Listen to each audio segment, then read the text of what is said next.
stunting itu pendek. Tidak hanya pendek dalam pertumbuhannya, tetapi juga dalam pemikiran, itu pun juga lambat. Di Desa Giripurno itu menduduki kasus stunting tertinggi. Nah, terus kemudian menurut Ibu bagaimana menyikapi hal ini?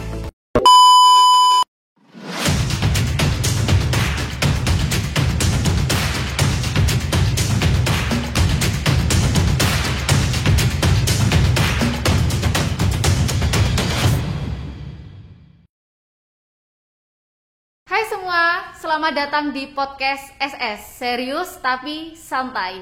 Oke, jadi kita kali ini bakalan kedatangan tamu yang sangat spesial. Nah, tapi pasti kalian udah gak asing lagi, terutama warga Desa Giripurno, karena ini adalah Ibu Kepala Desa Giripurno. Langsung saja, narasumber kita kali ini adalah Ibu Siti Maisaro. Oke Bu, biar ini kita ngobrolnya enak juga, mungkin kita bisa melepas masker kita. Karena juga kan kita jaraknya udah jauh kayak gitu, social distancing. Jadi Ibu Maisaro ini sekarang kesibukannya apa Bu? Ya, sebagai ibu rumah tangga, mengurus keluarga dan juga kegiatan-kegiatan yang ada di desa, di kecamatan dan di kota. Oh gitu. Nah terus jadi kan kita kali ini kan ngobrol aja ya, santai terkait masalah stunting. Siap. Nah, sebenarnya kalau menurut sudut pandang Ibu sendiri, stunting itu apa sih, Bu? Ya, apa itu stunting? Stunting itu adalah dimana kondisi pada balita kita itu kondisi gizi buruk yang sangat kronis, sehingga mengakibatkan stunting. Stunting itu pendek. Tidak hanya pendek dalam pertumbuhannya, tetapi juga dalam pemikiran, itu pun juga lambat. Makanya sangat perlu sekali kita memperhatikan pada 1000 HPK, 1000 hari pertama kehidupan, Gitu. yaitu ada di 270 hari pada saat hamil dan 730 di saat usia balita itu sampai 2 tahun. Oh gitu. Tapi kalau di Giripurno sendiri, stunting itu udah banyak nggak sih Bu sebenarnya? Ada beberapa memang balita kita yang stunting, tapi alhamdulillah kita bisa memperbaiki gizi balita kita yang stunting, karena stunting bisa diperbaiki sampai usia 2 tahun. Oh gitu. Tapi ini kira-kira warga sekitar Giripurno itu udah paham nggak sih Bu sebenarnya masalah stunting itu berbahaya dan lain-lainnya, itu paham nggak sih? Kita sering sampaikan, kita sering sosialisasikan kepada warga masyarakat kita, baik melalui Dasawisma, jadi titik yang paling bawah, yaitu PKK kita ada di desa, terus ada PKK dusun, ada PKK RW, ada PKK RT. Paling ujung adalah di Dasawisma, dan kami kegiatan aktif dulu sebelum pandemi itu aktif di Dasawisma, itu selalu kita sampaikan kepada kader-kader kita sampaikan, kita berikan edukasi kepada para ibu balita untuk mengetahui dan bagaimana cara memelihara yang mempunyai balita stunting, seperti itu. Biasanya kalau memberikan sosialisasi itu dalam bentuk apa? Kita sebelumnya melacak dulu. Jadi apa penyebab stunting itu? Jadi kita datangi ke rumahnya, kita lihat kondisi lingkungankah yang menyebabkan, terus SDM orang tua kah, atau faktor kemiskinan kah, atau air yang kurang bersih untuk mereka konsumsi di dalam keluarga itu. Setelah kita tahu, baru kita rundingkan, kita rencanakan untuk selanjutnya apa yang kita lakukan, seperti itu. Gitu. Nah, kayak pernikahan dini itu berpengaruh juga nggak sih kira-kira sama stunting? Sangat Sangat berpengaruh. Kenapa berpengaruh? Karena pernikahan dini itu satu, faktor usia ibu secara psikologi belum siap untuk menjadi ibu. Yang kedua adalah organ reproduksi juga belum siap untuk dibuahi. Nah, itu bisa menyebabkan, salah satu penyebabnya kenapa bayi bisa stunting. Kalau masalah pernikahan dini, kira-kira kalau di Giripurno masih tinggi kira-kira, Bu? Kalau tinggi tidak, tapi memang ada beberapa di wilayah kita merata, gitu loh. Kita sebenarnya sudah nggak kurang-kurang untuk menyampaikan, tapi ya begitulah masyarakat kita ini majemuk. Iya. Ya, jadi kita harus menyadari itu dan kita tidak boleh lelah untuk menyampaikan terus kita sampaikan. Insya Allah nanti akan menuai hasilnya. Suatu saat akan menyadarkan mereka. Seperti itu yang kami lakukan. Kami beserta pemerintah desa, beserta kader, itu tidak henti-hentinya untuk selalu menjadi corong di masyarakat, menyampaikan itu. Dan yang lebih utama, ini saya pesan pada mbaknya, terutama remaja putri, karena stunting ini tidak berawal dari ibu, tapi mulai dari remaja putri. Yang perlu diperhatikan adalah sekarang itu remaja putri itu harus mempersiapkan diri karena calonnya ibu, supaya balitanya tidak stunting. Mulai jajanannya diperhatikan, jadi yang penuh gizi gitu. Terus nanti kalau jangan terlalu diet ketat. Oh, diet nggak boleh? Diet ketat itu karena apa? Kalau nanti pada saat hamil diukur sendiri lilanya, lingkar lengan atasnya. Kalau kurang dari 23 cm itu kek namanya, kekurangan gizi kronis pada ibu hamil. Dan itu salah satu penyebab bayinya stunting. Gitu. Terus kalau ini, jadi gini, kan beberapa dari kami itu udah melihat beberapa artikel tentang stunting di Giripurno. Nah, terus kemudian itu di desa Giripurno itu menduduki kasus stunting tertinggi. Nah, terus kemudian menurut Ibu bagaimana menyikapi hal ini, Bu? Iya. Ya, kami fun aja. Karena memang masyarakat kita, penduduk kita banyak. Jadi angka, ya kan? Angka yang kelihatan tinggi itu karena sasaran kita banyak. Jadi angka itu akan kelihatan banyak. Dibandingkan desa lain, itu sasaran kita sebenarnya ada ukuran tinggi itu kami masih di bawah. Karena diukur dari prosentase dari sasaran balita tadi. Gitu. Dan upaya kami beserta kader, beserta pemerintah desa, setelah kami melacak tadi, maka kami juga yang tadi saya sampaikan, kita merencanakan untuk membuat sesuatu. Kita dengan perencanaan, dengan tim kami yang ada di desa, kami memberikan bantuan, ya kan, berupa makanan. Kita bersama kader BKB, kader Posyandu, bersama Ibu PKK, pemerintah desa, semuanya terlibat. Jadi untuk memberikan nutrisi tambahan kepada keluarga yang mempunyai anak stunting.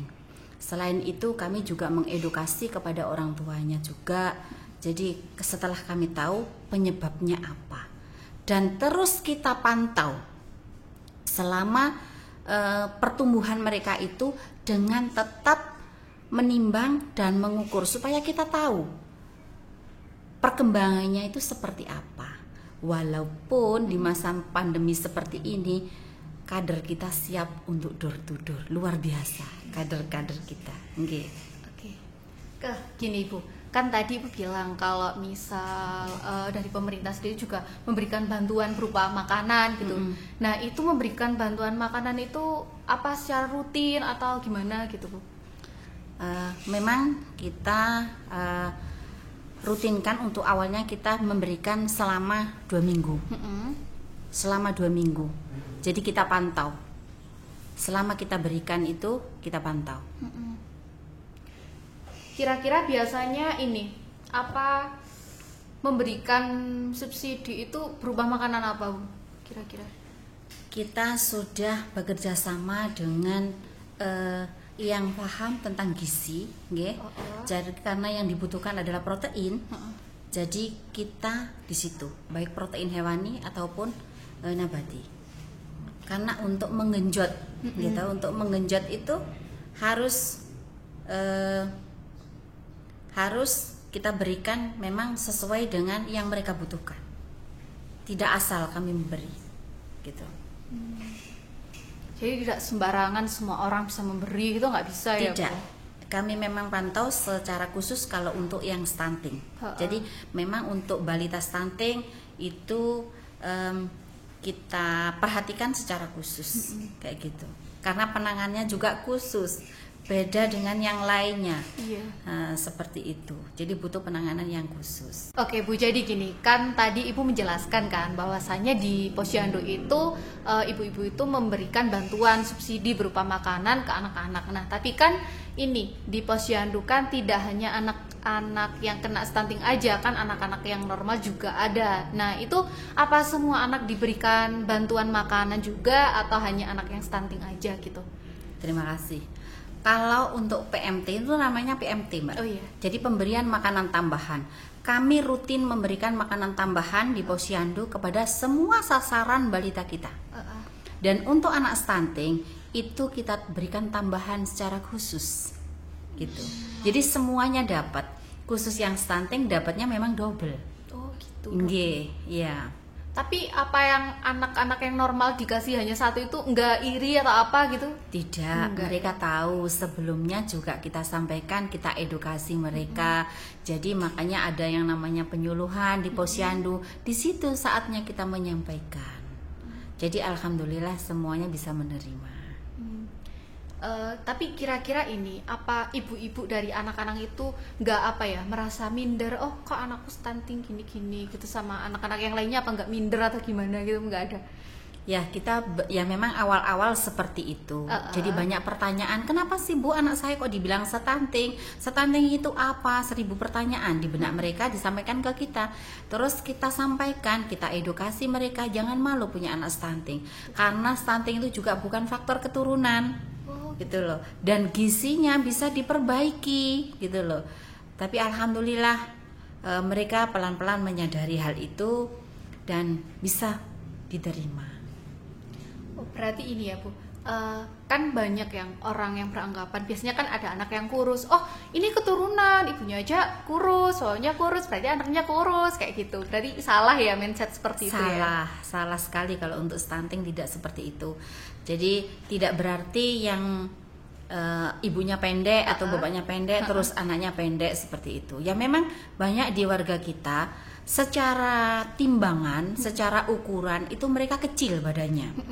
Secara timbangan kurang, tapi lincah dia. Lincah sekali, saya tahu sendiri. Karena saya selalu turun di kegiatan Posyandu. Saya menyempatkan untuk hadir untuk mengetahui balita-balita kita.